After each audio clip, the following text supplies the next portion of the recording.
3 weeks later. Yeah, as you can see, it's not a good look. Let's fix this.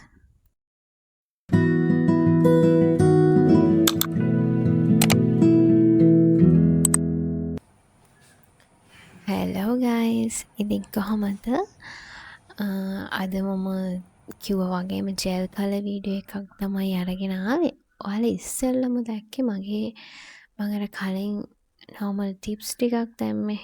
ඒක සති 3කට විතර පස්සේ කොහොමද තිබුණේ කියලා.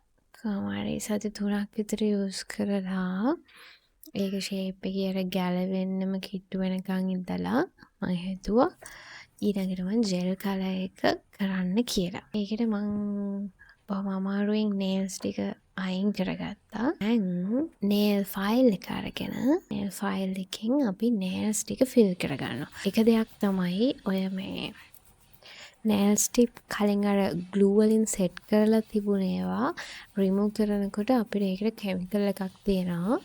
ඒක මං ළඟ නැහැ. ඉතින් ඒ හින්දා මං සාමාන්‍යයෙන් තියන්න පුළුවන් උපරිම ටයිම් එකක් තිබ්බිලානේ මම මේක ගැලවුවේ. එහෙම වෙනකොට ලොකු එෆර්ට් එකක් දරන්න නැතුව අපිට ඒක මේ ෂේප් එකේ රිමූව් කරගන්න පුළුවන්. හරිද? අනිත් එක තමයි මම දැන් මේ නේල් කටර් එක යූස් කරලා මගේ මේ කියුටිකල් ටික පොඩ්ඩක් කටර් එකෙන් කපා ගන්න පුළුවන් වෙන්න හදාගත්තට අර සැලොන් එකකට ගියාම ඔයාලට බලා ගන්න පුළුවන් ඒවට අදාළ මැෂින්ස් තියෙනවා. ඒ වගේ ඒක රිමූව් කරනවා. බට් මං ගාව එහෙම නැති නිසා මම නේල් කටර් එකෙන් පොඩ්ඩක් ඒ ටික හදාගෙන දැන් කියුටිකල් කටර් එකෙන් මම ඒ ටික රිමූව් කර ගන්නවා. ඒ ෂේප් එකේ කරන්න ඕනි වැඩක් හේතුව මේ එතන තුවාල වුණොත් එහෙම හරිම ගොඩක් රිදෙනවා. ඒ හින්දා හිමීටම කරන්න ඕනි වැඩක් හරිම පරිස්සමෙන් මේක අර සියුම් වැඩ කරන්න බැරි කට්ටිය ඉන්නේ. එයාලට නම් ඇත්තටම කරන්න අමාරු වෙයි. ඒ හින්දා ගොඩම පරිස්සමෙන් හිමීටම කරන්න ඕනි වැඩක් තමයි මේ නේල් ආර්ට් කියන එක. ඒ කියන්නේ ඉතින් ගොඩ දෙනෙක්ට තනියම කරගන්න බැරුව සැලොන්ස් වලට ආටිස් කෙනෙක් ළඟට යන්න වෙලා තියෙන්නේ. ඒ හින්දා හේතුව හින්දා තමයි. අනිත් එක ඉතින් අපිට ටයිම් එකක් නැතිකමත් ඒකට එක රීසන් එකක්. නැත්තම් මේ වැඩේ ඔයාලා ඉගෙන ගත්තොත් මේකේ ලොකු දෙයක් නැහැ. අපිට ඒ වැඩ ටික කරගන්න පුළුවන්. මං ගාව තිබුණෙත් මං වලට කලින් වීඩියෝ එකෙත් පෙන්නුවා. තිබුණෙත් මං ළඟ නේල්ස් කලර් ජෙල් කලර්ස් දෙකයි টොප් කෝඩ් එකයි විතරයි. හරි මම දැන් නේල්ස් ටික ගානට කට් කරගෙන ආයි පොඩ්ඩක් ෂේප් වෙන්න. ඒක නම් අත්‍යවශ්‍ය දෙයක් නෙමෙයි. පොඩ්ඩක් ෆයිල් කරගත්තා. ඊට පස්සේ මම අදත් යූස් කරන්නේ මම කලින් අර වීඩියෝ එකේ පෙන්නපු ටිප්ම තමයි. මම ඒකට අද ජෙල් කලර් එකක් යූස් කරනවා. මට කලින් මම ජෙල් කලර්ස් යූස් කරේ නැහැ. හේතුව තමයි මම ළඟ UV ලයිට් එක තිබුණේ නැහැ. අපිට UV ලයිට් එකක් නැතුව ජෙල් කලර්ස් යූස් කරන්න බැහැනේ. මොකද ඒවා ඩ්‍රයි වෙන්නේ නැහැ. ඒතර UV ලයිට් එකක් අනිවාර්යයෙන්ම තියෙන්න ඕනි අපි ජෙල් කලර්ස් යූස් කරනවා නම්. අපි දැන් නේල්ස් වලට සෙට් වෙන විදිහට ටිප්ස් ටිකක් සිලෙක්ට් කරගන්නවා. ඊට පස්සේ මලගේ තියෙන ග්ලූ එක ස්කයිවේලගේ තමයි මගේ ප්‍රොඩක්ට්ස් ටික ඔක්කොම තියෙන්නේ.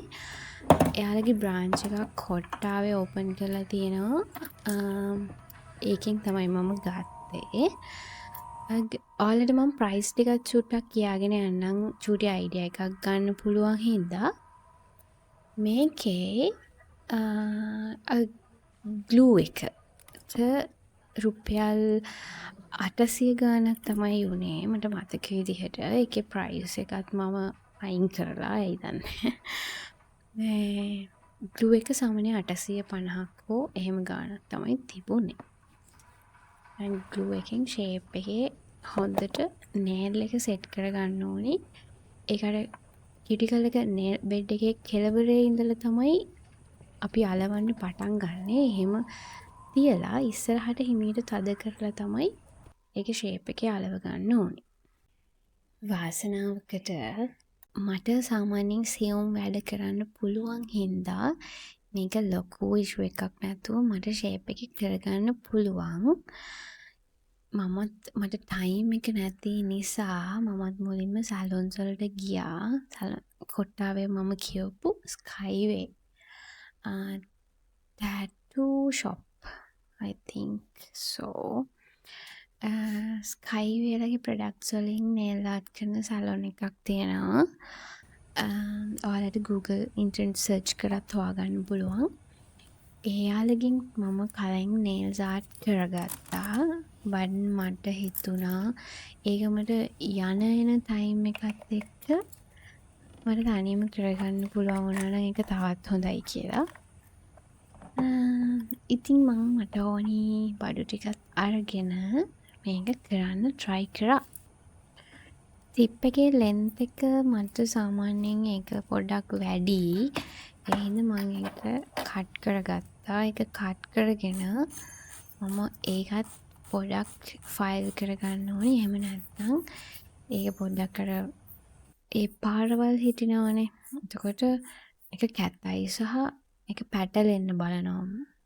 එහෙනම් කොහොමද ඒක අපි හොඳට ෆයිල් කරගන්න ඕනේ. හරි. ඔහොම තමයි මම ඒක ටිප්ස් ටික සෙට් කරගත්තට පස්සේ තියෙන්නේ මම කලින් මේ විදිහටම තියලා තිබුණේ මොකද ඒක අර ෆ්‍රෙන්ච් ටිප් එකක් කියන එකක් මේ මං ළඟ අර නෝමල් ටිප් එක නැහැ. මේක තමයි මං ආසාවෙන් ගත්තේ පළවෙනිම කලර් එක මේක 015 and මේක ටොප් කෝඩ් එක මොකද මට බේස් කෝඩ් එකක් ඕනි වෙන්නේ නැහැ මම ටිප්ස් වල යූස් කරන හින්දා කලර් එක මේක 004 මේක වයිට් කලර් රේන්ජ් එකේ කලර් එකක් මම ඔයාලට ප්‍රයිස් කිව්වොත් මේක හැම එකක්ම 1950ක් වගේ තමයි වෙන්නේ බ්ලැක් බොටල් එකේ එක 1750කට මම ගත්තේ වයිට් දෙකම 1950යි මම අද යූස් කරන්නේ වයිට් එක මොකද මගේ ස්කින් එක පොඩ්ඩක් ඩාර්ක් හින්දා කලර්ස් හොයන්න ගියාම හරිම අමාරුයි. මේ කිටිකල් සයිඩ් එක ඒ ටික පොඩ්ඩක් ඩාර්ක් හොඳටම ඩාර්ක්. ඒ හින්දා කලර් එකක් මැච් කරන්න ගියාම හරිම අමාරුයි. මම සැලොන් එකේදී මම කලර් එකක් යූස් කරලා ඒක පොඩ්ඩක් හොඳටම හිතට වැදුණා. ඒක තමයි අර 015 කලර් එක. ඒ නිසා මම ඒක මතක තියාගෙන ඉඳලා මම කලර්ස් ගන්න දවසකට ඒක ගන්නවා කියලා හිතාගෙන ඊළඟ පාර මම යනකොට ඒක ගත්තා. ඊට පස්සේ try කරපු කලර් එකක් තමයි මේ white range එකක. අනේ ඒකත් ගොඩක්ම ලස්සනයි. ඔයාලට පේනවා ඇති. එතකොට දැන් මම මේ කරේ පළවෙනි කෝට් එක ගහලා UV light එකට dry වෙන්න තියලා දැන් මම දෙවෙනි කෝට් එක apply කරනවා. අනිත් අයිටම් ගැන කිව්වොත් UV light එක මම ඩෙමෝඩ එකක් තමයි කරේ. මම ඒක නම් ඔයාලට රෙකමන්ඩ් කරන්නේ නැහැ. හේතුව තමයි UV light එක ස්කින් එකට ඉෆෙක්ට් කරන විදිහ ඒ මැෂින්ස් වලට අනුව වෙනස් වෙන්න පුළුවන්.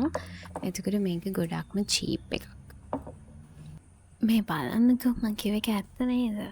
ඒ කලර් එක මට හිතෙනවා මට අක්කරක් ලස්සනට සෙට් වෙනවා කියලා. කමෙන්ට් කරගෙන යන්න කට්ටියගේ අයිඩියා එක මොකක්ද කියලා. ඒක ලස්සනයි නම් ඒක ස්කයි වේලගේ white range එකේ number 4 කියන කලර් එක. දැන් මම මේ කරන්නේ top card එක apply කරන එක.